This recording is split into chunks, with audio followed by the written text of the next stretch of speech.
Vamos lá, né? Questão 5 agora ainda na mesma sequência, seguindo a mesma sequência aí, claro, e vamos avançar, tá certo? Ele coloca agora assinar a alternativa correta, ele faz uma análise frase a frase, já percebeu isso? Vamos dar uma olhada, veja aí, acompanhe. Olha só. Nesse contexto aqui, questão de número 5 e tal, a palavra portuguesa, olha só, trecho a trecho, né, em relação a isso aqui, tá certo? Vamos lá. A palavra portuguesa, em destaque no parágrafo, é um substantivo funcionando de modo idêntico no trecho. Apesar da bagunçada transferência de tantos portugueses para cá. Gente, olha só. Da bagunçada transferência de tantos portugueses. Vamos ver a função da palavra portuguesa no trecho? O historiador Donald continua criticando por dar destaque às comemorações do bicentenário de chegada da corte portuguesa à corte de Portugal, locução adjetiva, adjunta nominal. Essa é a função sintática nesse primeiro momento aqui. Então vamos lá. A palavra portuguesa, substantivo funcionando de modo idêntico, ó, substantivo funcionando de modo idêntico no trecho. Apesar da bagunça de tantos portugueses para cá, portugueses aqui está indicando o adjetivo pátrio ou gentílico, a procedência dos portugueses. Isso aqui não é substantivo, é adjetivo, gente. Então aqui está falso, né? Na primeira coisa, a corte portuguesa é a corte de Portugal, locução adjetiva, claro, é um adjetivo funcionando como adjetivo pátrio ou gentílico, indicando lugar, procedência. Foi o que aconteceu aqui. O pronome esse, em, nesse particular, está empregado de maneira incorreta e deve ser substituído por aquele. Gente, não. Nesse particular, por aquele particular, não, gente. Nesse particular, nesse caso especificamente, nenhum problema. O pronome é aquele, pelo contrário, vai dar um pouco mais de distância do objeto analisado, percebeu? Então aqui nesse contexto aqui você tem um equívoco também na análise, é falso. Não precisa substituir de forma alguma um pelo outro, ok? Letra C, vamos lá. Na letra C ele coloca aí. A forma verbal deveria é usada no parágrafo para indicar uma ação anterior a outra ação no passado e tem como sujeito a cidade de São Paulo. Gente, ó, vamos lá para o deveria. Destinado a encobrir as mazelas de uma cidade que deveria... O sinônimo, no caso, é o sujeito, né? Vamos dizer assim, o sujeito de deveria é uma cidade. Uma cidade a qual deveria. Então, o sujeito deveria é uma cidade, sujeito deveria, já começa a classificação errada aqui, porque ele está dizendo que o sujeito é São Paulo, né? A cidade de São Paulo. É somente uma cidade, é o sujeito da história. Além disso, para indicar que isso aí representa uma ação passada anterior a outra ação também no passado, eu estou falando aí do pretérito mais que perfeito, que não é o caso aí. O pretérito mais que perfeito representa uma ação passada anterior a outra ação também no passado. É interessante o seguinte, as pessoas geralmente têm dúvidas em relação ao emprego de tempos e modos verbais. Vamos só esclarecer uma coisinha, bem tranquilo. Primeira delas, o pretérito perfeito, estou falando do modo indicativo de uma forma geral. O pretérito perfeito representa uma ação no passado já concluída, uma ação não rotineira. Preste bastante atenção que a gente agora vai separar, vai diferenciar as formas pretéritas, ok? Pretérito perfeito indica uma ação no passado já concluída, uma ação não habitual no passado. Algo que eu não tenho rotina, não tenho hábito de fazer. Por exemplo, eu aprendi muito naquela escola. Quando eu digo eu aprendi muito, eu estou indicando uma ação no passado que já foi. Eu quero representar com isso que essa atitude já era. Quando me convidaram para a festa, eu fui. Quando me convidaram, eu fui. Veja, nos dois casos, eu estou utilizando o pretérito perfeito. Houve um convite para uma festa específica e eu fui. Deu para perceber? Então, houve um convite e eu fui, beleza. Quando me convidaram, eu fui. Pretérito imperfeito, veja. No pretérito perfeito, as terminações, né? I, STE, U, ST, né? Mus, do nós, STES, do vós, e rão, do eles. Exemplo. Estudar, no caso aí você tem o verbo estudar. Pretérito perfeito do indicativo. Eu estudei, terminação I. Tu estudaste, terminação STE. Ele estudou, terminação U. Nós estudamos, terminação mos. Vós estudastes, terminação STS. Eles estudaram. Então, esse é o pretérito perfeito. Pretérito imperfeito. Veja, para você conjugar um verbo no pretérito imperfeito, é simples. Se o verbo terminar com AR, terminação vá. Cantar, cantava. Passear, passeava. Comemorar, comemorava. Percebeu? AR, terminação vá. ER ou IR, terminação ia. Fazer, fazia. Comer, comia. Beber, bebia. Escrever, escrevia. Entendeu? Há 3 casos particulares no pretérito imperfeito do indicativo. São os verbos formados por NH. Os verbos ter, vir e por. Ter, tinha. Vir, né? Ver, via, é normal. Mas o verbo vir, eu vinha. Eu vinha, tu vinhas, ele vinha, nós vinhamos, vós vinheis, eles vinham. Da mesma forma o verbo ter. Eu tinha, tu tinhas, ele tinha. Nós tínhamos, vós tinheis. Cuidado, hein? Com agudo no i, né? Tinheis, eles tinham. E o verbo pôr. Eu punha, tu punhas, ele punha. Nós punhamos, vós punheis, eles punham. Beleza? Então, esse é o pretérito imperfeito.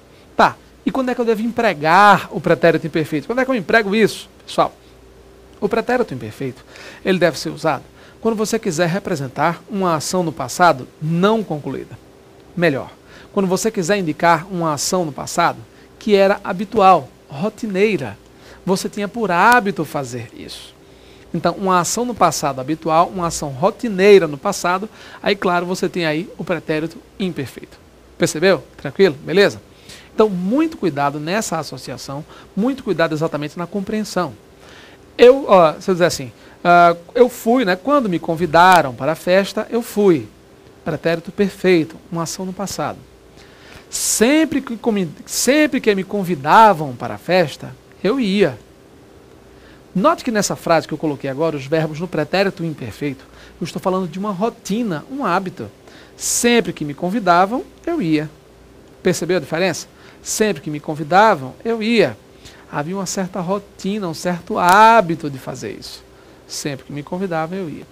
Então, note, o pretérito imperfeito representa uma ação habitual. Eu me divertia muito com aquela figura lá, com aquele cara. Eu jogava muita bola naquela rua, eu passeava muito por aqueles bosques. Eu quero dar a entender que eu fazia muito aquilo ali. Havia uma certa rotina, uma certa frequência na forma como eu fazia aquilo. Entendeu agora a diferença? Então, muito cuidado para representar o pretérito perfeito e imperfeito. Situação 3, pretérito mais que perfeito, que é o objeto desta alternativa que estamos examinando agora. O pretérito mais que perfeito, ele existe sempre no período composto, quando eu tenho 2 verbos numa frase separados. Eu tenho que ter 2 ações, presta atenção nisso. Eu preciso ter 2 ações e as 2 ações precisam ter ocorrido no passado. Eu tenho que ter duas orações e 2 ações, ambas ocorridas no passado. Eu uso o pretérito mais que perfeito naquela ação que representar o passado mais distante. Ou seja, aquela ação que eu fiz primeiro. Entenda, vamos dizer assim, pegar 2 coisinhas aqui, sei lá, qualquer coisa, vamos lá. Na mão mesmo, vai na tora. Veja. Suponha, você pega um exercício às 8 horas e termina um exercício às 8 horas. Eu, professor, chego na sala de aula às 9. Beleza.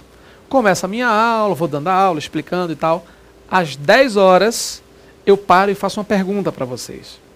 Veja, você pegou o exercício e terminou às 8. Eu só cheguei às 9 e às 10 eu vou fazer uma pergunta a vocês. E aí, pessoal, vocês terminaram os exercícios? Veja a resposta. Marcelo, levanta um aluno e diz, Marcelo, eu terminara os exercícios quando você chegou. Eu terminara, pretérito mais que perfeito, eu terminara os exercícios quando você chegou. Sabe por que isso? Eu cheguei às 9, você terminou os exercícios às 8. Às 10 é que eu pergunto.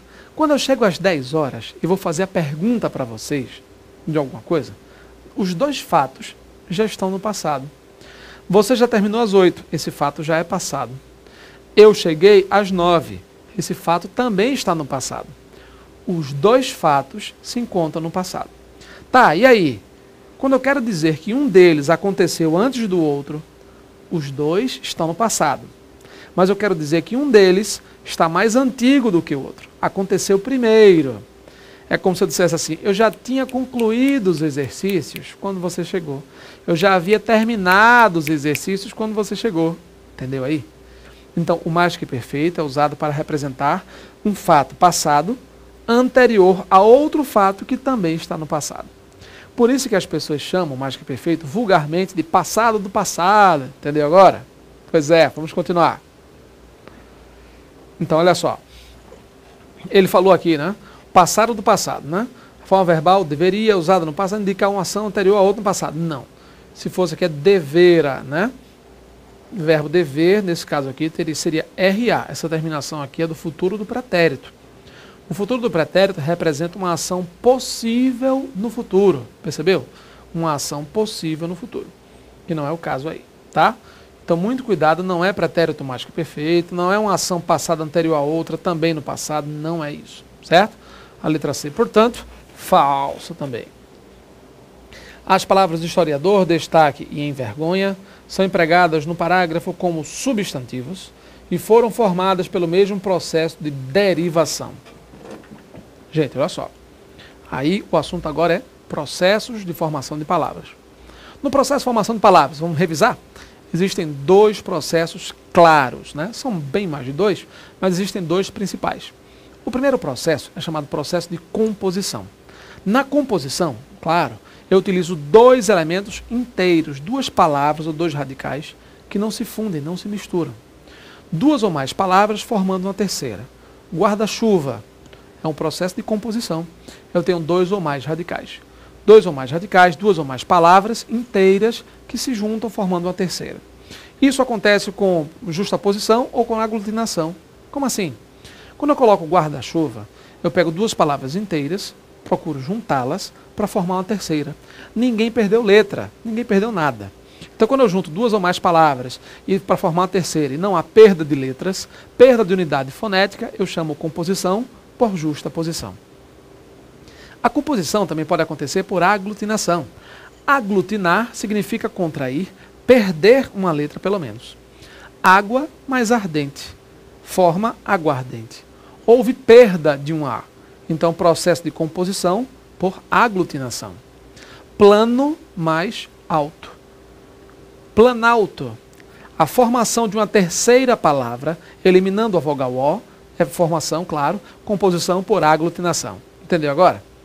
Já o processo de derivação, que é esse que ele coloca aí, processo de derivação não envolve duas ou mais palavras, só envolve uma única palavra. O restante são morfemas, prefixos ou sufixos, ou então redução de uma mesma palavra. Mas veja, composição, duas ou mais palavras, dois ou mais radicais. Quando você fala em derivação, só ocorre mesmo com uma palavra, um radical apenas. Cuidado com isso, hein? Certo? Beleza. Derivação prefixal, acréscimo de prefixo. Incolor, infeliz, desleal. Derivação sufixal, acréscimo de sufixo. Lealdade, saboroso. Eu só acrescentei o sufixo na palavra. Percebeu? Derivação prefixal, sufixal. Quando você tem derivação prefixal, sufixal, acréscimo de prefixo e sufixo, veja a diferença. Quando eu acrescento prefixo e sufixo, claro, ao mesmo tempo, o acréscimo simultâneo, eu não posso tirar nenhum nem outro. Exemplo, amanhecer. Não existe a palavra amanhecer e não existe a palavra amãe. Percebeu? Prefixo e sufixo, acréscimo simultâneo ao mesmo tempo. Derivação parasintética ou parassíntese.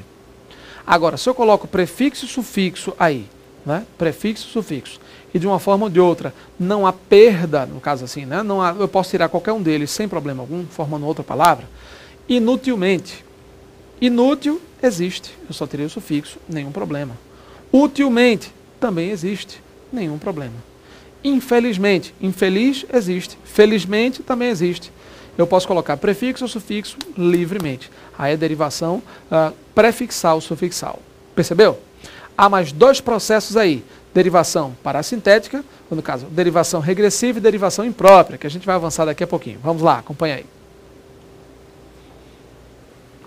Aí você tem, ó, historiador, vem de história, acréscimo de sufixo. Destacar forma destaque. É exatamente aqui o processo de derivação regressiva. Pessoal, olha só. Destaque é uma formação a partir de destacar. Isso ocorre aí, no caso, um processo chamado derivação regressiva. E o que é derivação regressiva?